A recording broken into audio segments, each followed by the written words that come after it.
জাতিসংঘের তত্ত্বাবধানে বাংলাদেশ ও মিয়ানমারের রাখাইনদের মধ্যে একটি মানবিক করিডোর স্থাপনে নীতিগত সিদ্ধান্ত নিয়েছে সরকার। মার্চ কিংবা এপ্রিলে রাখাইন রাজ্যে দুর্ভিক্ষ আসতে পারে এমন শঙ্কা থেকে সেখানে মানবিক সহায়তা দিতে বাংলাদেশের কাছে করিডোর চেয়েছিল সংস্থাটি।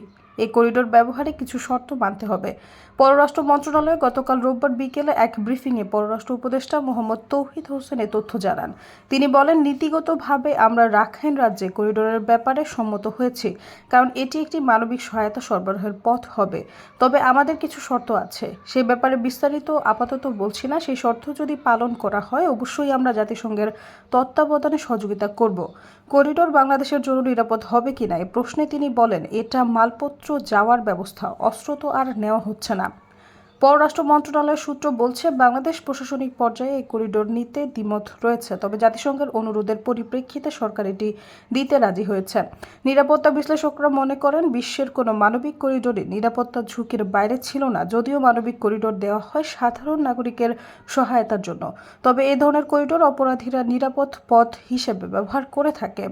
করিডোর দিয়ে অপরাধমূলক কার্যক্রম সংগঠিত হতে পারে। মধ্যপ্রাচ্য বা আফ্রিকার যুদ্ধাবস্থার কারণে যত মানবিক করিডোর দেওয়া হয়েছে, সেগুলো দিয়ে নানা অপকর্ম সংগঠিত হতে দেখা গেছে।